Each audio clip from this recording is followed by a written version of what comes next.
Hey everybody, stewardship season has commenced.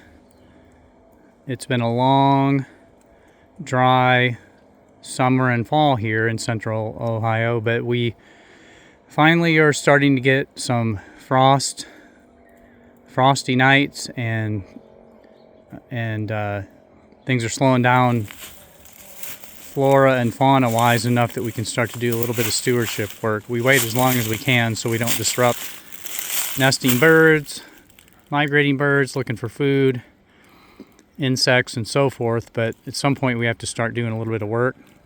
And what better to start on than removing our lilac shrub that we've had.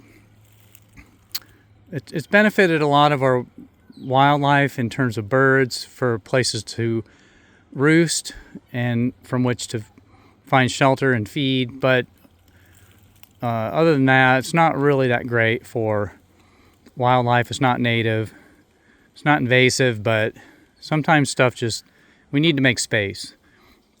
Next to it, the yellow leaves are spicebush that are needing more space, and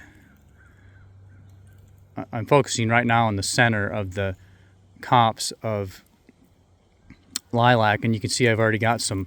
I've drug probably 3 or 4 piles this big to a brush pile that we're using to build up a wildlife habitat pile for rabbits to find escape and stuff. And then over here there's redbud, there's native viburnum, more spicebush with the yellow leaves, a pawpaw with the bigger greenish yellow leaves, and we also have a lot of native spring wildflowers, spring ephemerals like trillium and so forth, planted in this whole area. And we're going to make room for more. We're going to get more black cohosh and spikenard space to grow. So we like this. We like the lilac. It's got a lot of great attributes, but not enough to keep it here. Oh, we also have coming in here some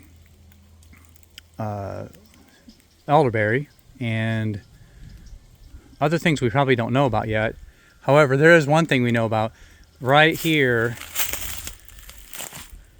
this is a shagbark hickory that has been hiding in here for a long time.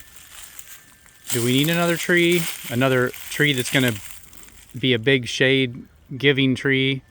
Maybe not, but wow, they've been working at it. They finally worked themselves up through all this shade in the middle of this lilac bush.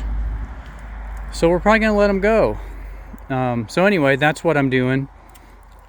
The approach is cut out a lot of the limby stuff so I can work my way into the center, and then cut out the bigger stems, and then get it all cut down to the base, get the final cut, and then hit it with herbicide so it doesn't resprout. What I'm using is loppers as usual, but I also got this little saw because sometimes you have something that's a little too big for a handsaw if you've got a lot to do. So this is a little DeWalt pruning saw that it's electric, and since we already have a lot of DeWalt tools and the batteries and chargers to go with them, why not get that? The only thing, this thing works great.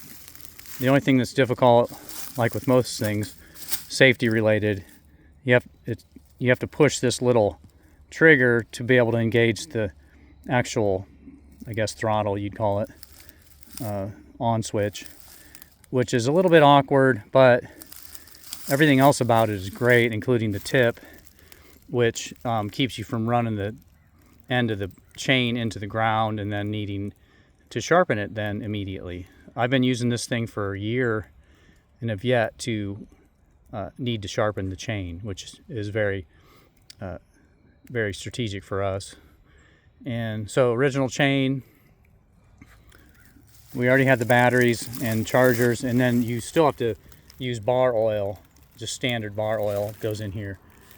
So other than that trigger, it's an awesome little tool. I don't recommend tools. I do like DeWalt brand, but choose your own tools and use your own safety protocols. I guess that's it for now. So this area, probably when I'm done, we're going to reclaim an area of about, I don't know, a pickup truck. That's a big area that lilac is taking up. And yes, it was providing some benefits, but again, not enough to justify keeping it here, taking up space that we're going to then occupy with native plants of a variety of types, species, statures that can provide a lot more varied cover, food, shelter, and so on for critters. Probably send an update later, but for now, that's it.